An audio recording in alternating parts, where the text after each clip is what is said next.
नमस्कार दोस्तों, अपने YouTube चैनल ग्रामीण कोचिंग क्लासेज में आप सभी का स्वागत है। प्यारे दोस्तों, कल हमने राजस्थान के भौतिक प्रदेशों के बारे में सामान्य जानकारी प्राप्त की थी और हमने राजस्थान को 4 भागों में बांटा था। और ये राजस्थान के 4 भाग कौन कौन से हैं, तो उनमें नंबर 1 है पश्चिमी मरुस्थल। पश्चिमी मरुस्थल, पश्चिमी मरुस्थल।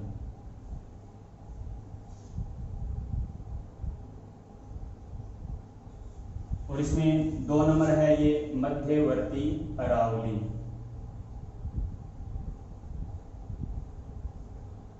मध्यवर्ती अरावली। और इसमें 3 नंबर ये जो भौतिक प्रदेश है, ये भौतिक प्रदेश है पूर्वी मैदान। पूर्वी मैदान। और ये जो भौतिक प्रदेश है इसको बोलते हैं दक्षिणी पूर्वी पठार। इसको बोलते हैं दक्षिणी पूर्वी पठार। तो ये हैं हमारे राजस्थान के 4 भौतिक प्रदेश: पश्चिमी मरुस्थल, पूर्वी मैदान, मध्यवर्ती अरावली और दक्षिणी पूर्वी पठार। आज हम इन भौतिक प्रदेशों में इनका क्रम के निर्माण का क्रम और इनका क्षेत्रफल, जनसंख्या घनत्व, भारत के भौतिक प्रदेशों से संबंधित प्रश्न पूछे जाते हैं एग्जाम में।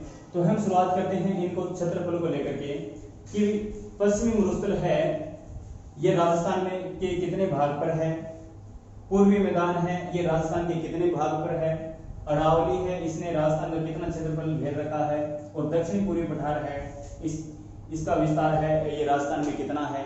तो हम बात करते हैं इनके क्षेत्रफलों को लेकर के। तो देखो, ये जो पश्चिमी मरुस्थल है ये राजस्थान के यानी पूरे राजस्थान के क्षेत्रफल का कितना है ये, तो इसका हम क्षेत्रफल देखें तो ये है इसका क्षेत्रफल 61.11%। यानी कि राजस्थान के 61.11% भाग पर क्या है, मरुस्थल है। कौन सा मरुस्थल है? पश्चिमी मरुस्थल यानी थार का मरुस्थल। ये थार का जो मरुस्थल है ये राजस्थान के कितने भाग पर है? 61.11% भाग पर है, यानी लगभग 2/3 भाग। कौन कितना भाग है? 2/3 भाग, यानी 2/3 भाग पर, यानी 2/3 भाग पर कि क्या है, मरुस्थल है। यानी राजस्थान के कुल क्षेत्रफल का 2/3 भाग कि क्या है, क्षेत्रफल है। और कितना है ये? 61.11%। लेकिन पिछले एग्जामों में हम प्रश्न पूछे तो इसरो को लेकर के प्रश्न पूछा गया था कि इसरो के अनुसार पश्चिमी मरुस्थल का विस्तार है ये राजस्थान में कितना है। यानी इसरो के अनुसार पश्चिमी मरुस्थल का राजस्थान में विस्तार कितना है।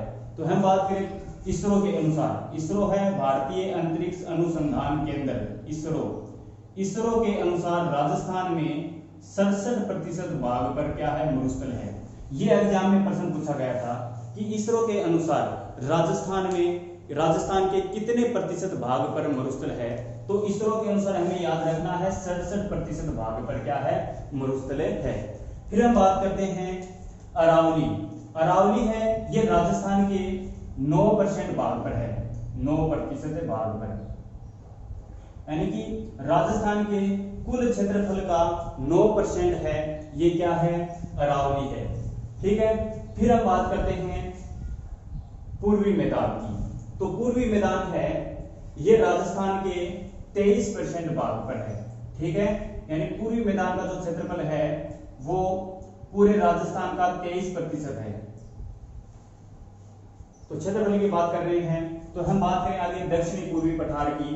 तो ये दक्षिणी पूर्वी पठार का जो क्षेत्रफल है ये है 6.89%, यानी राजस्थान के 6.89% भाग पर क्या है, दक्षिणी पूर्वी पठार है। ठीक है। तो हम बात करते हैं पश्चिम मरुस्थल। तो पश्चिम मरुस्थल का क्षेत्रफल कितना है, 6.11%, और ये लगभग कितने भाग पर है, 2/3 भाग पर है।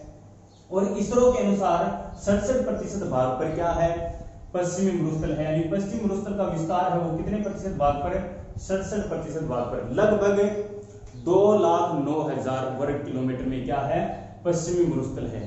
ठीक है, फिर हम बात करते हैं अरावली की। अरावली 9% भाग पर है और पूर्वी मैदान है ये 23% भाग पर है और दक्षिण पूर्वी पठार है ये है 6.89%। फिर हम बात करते हैं क्षेत्रफल को लेकर के, तो ये बात हो गई हमारी।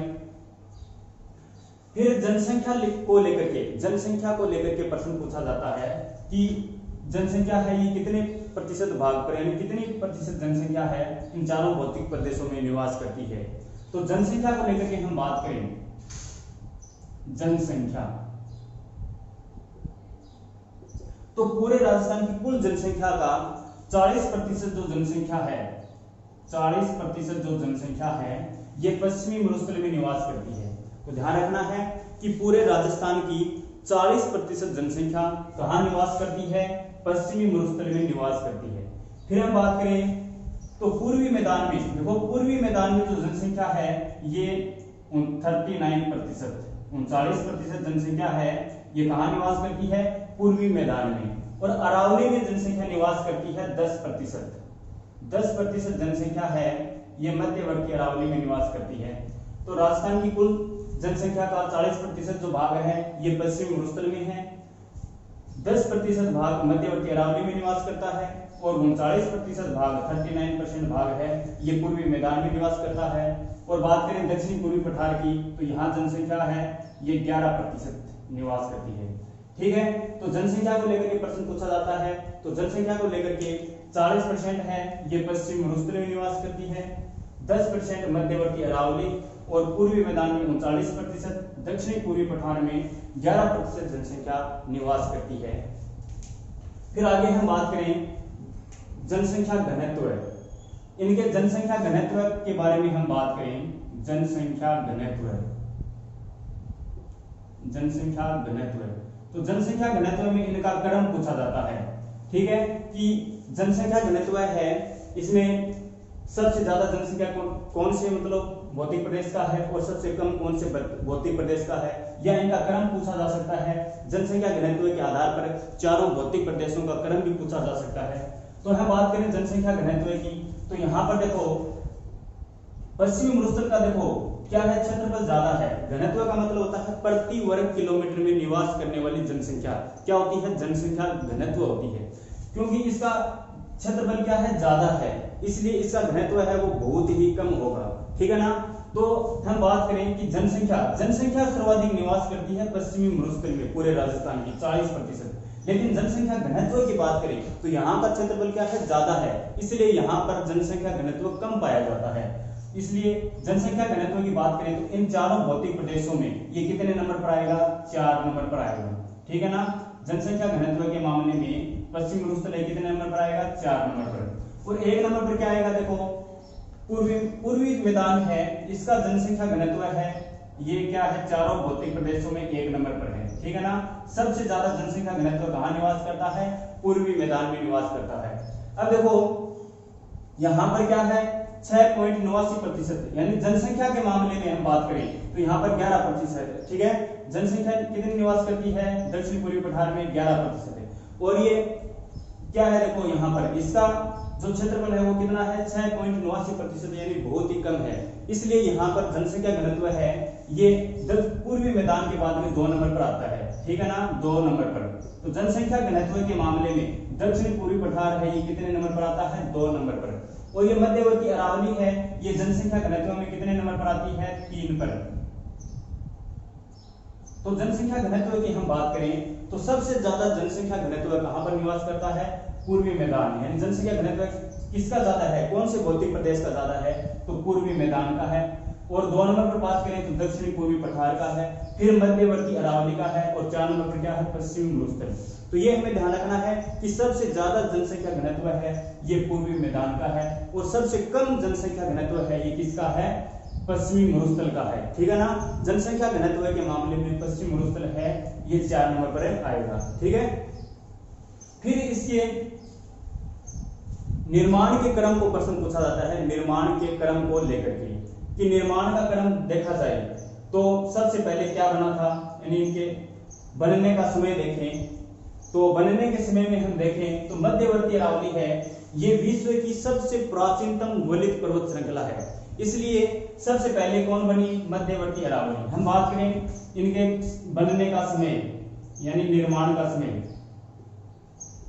बनने का समय यानी सबसे पहले किसका निर्माण हुआ, ठीक है। तो इसके बनने के समय के आधार पर हम बात करें तो मध्यवर्ती अरावली है ये 1 नंबर पर, क्योंकि सबसे पहले कौन बना था? मध्यवर्ती अरावली। विश्व की सबसे प्राचीनतम वलित पर्वत श्रृंखला है, इसलिए 1 नंबर पर क्या आएगा? मध्यवर्ती अरावली आएगा, ठीक है ना। तो सबसे पहले क्या बना था? मध्यवर्ती अरावली। 2 नंबर पर बात करें तो 2 नंबर पर क्या बना था? दक्षिणी पूर्वी पठार, दक्षिणी पूर्वी पठार। फिर हम बात करें तो पूर्वी मैदान है, इसका निर्माण हुआ था 3 नंबर। और 4 नंबर पर क्या बना था? तो इसका निर्माण हुआ था 4। तो बनने के समय पर देखें हम कि सबसे पहले तो बना था मध्यवर्ती अरावली और सबसे लास्ट में क्या बना था? तो ये बना था पश्चिमी मरुस्थल। इसलिए हम बात करें कि इसमें सबसे नया और सबसे पुराना भौतिक प्रदेश कौन सा है, क्योंकि मध्यवर्ती अरावली है, ये मध्यवर्ती अरावली सबसे पहले बनी थी, इसलिए सबसे पुरानी है ये, ठीक है ना। तो इन चारों भौतिक प्रदेशों में सबसे पुराना भौतिक प्रदेश कौन सा होगा? मध्यवर्ती अरावली, क्योंकि ये सबसे पहले बनी थी इसलिए पुरानी होगी। और सबसे बाद में क्या कौन बना था? पश्चिमी मरुस्थल का निर्माण हुआ बाद में, इसलिए सबसे नया भौतिक प्रदेश कौन सा होगा? पश्चिमी मरुस्थल होगा। तो पश्चिमी मरुस्थल है ये सबसे नया भौतिक प्रदेश है, ठीक है ना। इन चारों की बात करें तो नया भौतिक प्रदेश कौन है? पश्चिमी मरुस्थल है। और मध्यवर्ती अरावली है ये क्या है? पुराना भौतिक प्रदेश, पुराना भौतिक प्रदेश। फिर देखो कि इन सभी को लेकर के देखो भारत के जो भौतिक प्रदेश हैं, हम बात करें भारत के भौतिक प्रदेशों की तो देखो हम बात करते हैं भारत के भौतिक प्रदेश एक बार। तो ये क्या है? देखो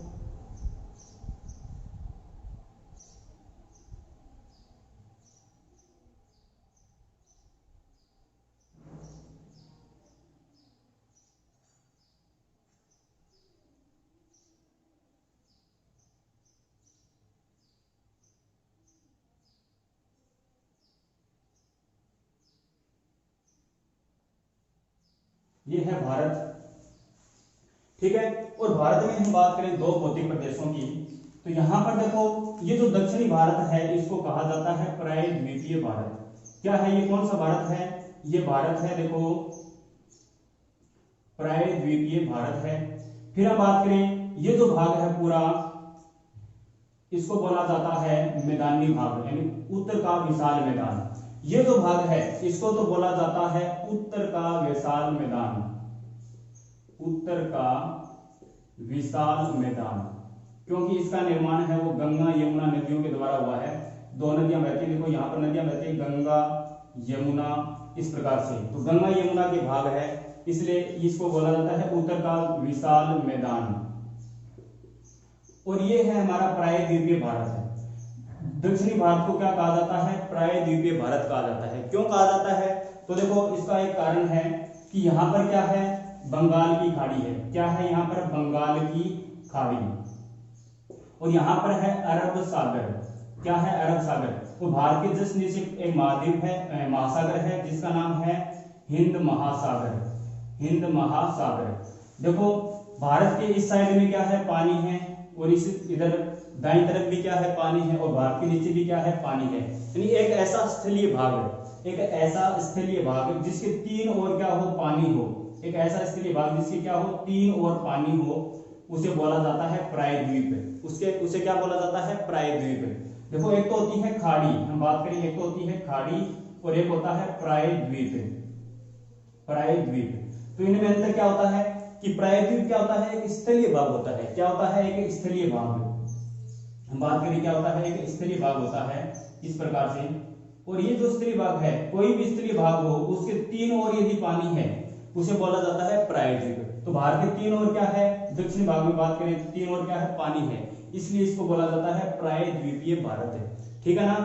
और खाड़ी क्या होती है? एक ऐसा जलीय भाग। क्या होता है? एक ऐसा जलीय भाग होता है ये जिसके 3 ओर क्या होता है? स्थल होता है। यानी ऐसा जलीय भाग जो 3 ओर से स्थल से घिरा हो उसे बोला जाता है खाड़ी। तो यहाँ पर बंगाल की खाड़ी है, ये क्या है? 3 ओर से स्थल से घिरी हुई है। ठीक है ना। इस कारण इसको बोला जाता है खाड़ी, बंगाल की खाड़ी, ठीक है ना। और ये क्या है, प्रायद्वीपीय भारत, जो कि तीन ओर से क्या है, जल से घिरा हुआ है। तो हम बात करें तो ये है भारत का प्रायद्वीप भारत है, ठीक है ना। प्रायद्वीप इसको बोला जाता है, यहाँ पर क्या है, पठारी भाग है, इसलिए इसको बोला जाता है प्रायद्वीपीय पठार, इसको बोला जाता है प्रायद्वीपीय पठार। और ये है उत्तर का विशाल मैदान। तो हम बात करें पूर्वी मैदान और पश्चिमी मरुस्थल की, तो पूर्वी मैदान और पश्चिमी मरुस्थल हैं, ये तो भाग हैं उत्तर का विशाल मैदान के, ठीक है ना। यदि हम भारत के भौतिक प्रदेशों से बात करें तो भारत के भौतिक प्रदेशों में उत्तर का विशाल मैदान है, इनको देखो पश्चिमी मरुस्थल और पूर्वी मैदान है, ये भाग माने जाते हैं किसके, उत्तर का विशाल मैदान के, ठीक है। और ये जो प्रायद्वीपीय भारत है हमारा, प्रायद्वीपीय भारत है, प्रायद्वीपीय भारत है या प्रायद्वीपीय पठार, ठीक है ना। और ये जो प्रायद्वीपीय पठार है, यहाँ ये जो पठार है, इस प्रायद्वीपीय पठार का भाग माने जाते हैं दोनों, ये देखो दक्षिण पूर्वी पठार और मध्यवर्ती अरावली, ये भाग माने जाते हैं प्रायद्वीपीय पठार के, प्रायद्वीपीय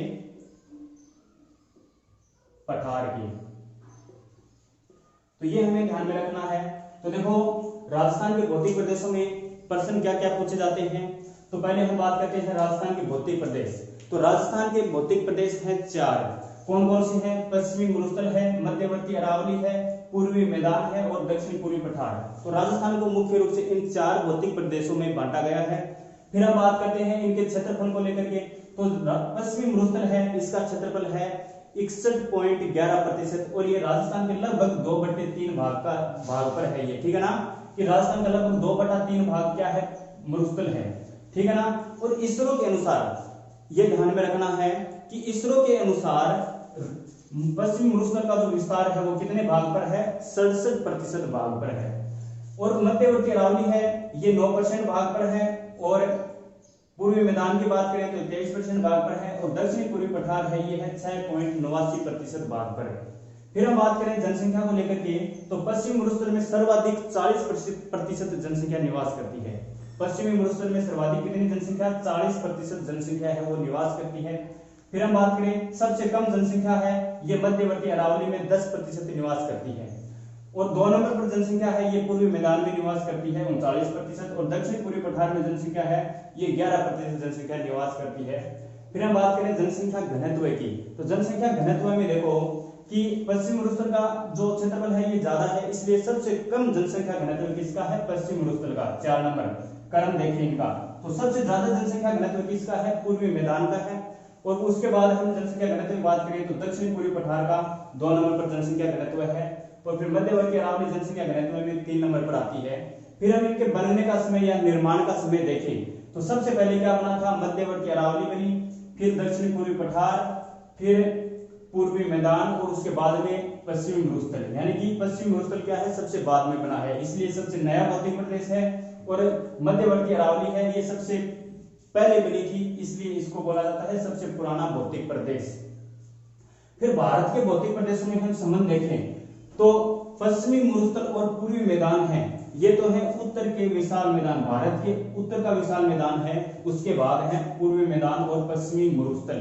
और जो प्रायद्वीपीय पठार है, ये जो भाग है देखो, ये पूरा क्या है, प्रायद्वीपीय पठार है, दक्षिणी भारत है। और ये प्रायद्वीपीय पठार है, इसके 2 भाग हैं, मध्यवर्ती अरावली और दक्षिणी पूर्वी पठार है, ये दोनों किसके भाग हैं, प्रायद्वीपीय पठार के भाग हैं। तो यह है राजस्थान का सामान्य परिचय भौतिक प्रदेशों का, कि इसमें कितनी जनसंख्या निवास करती है, क्षेत्रफल कितना है, जनसंख्या घनत्व के बारे में इनका क्रम क्या है और इनके निर्माण का समय क्या है, और भारत के भौतिक प्रदेशों से ये संबंध कैसे रखते हैं, कौन कौन से भौतिक प्रदेशों से संबंध रखते हैं। तो आज के लिए हमारा टॉपिक है ये इतना ही रहेगा। बहुत बहुत धन्यवाद।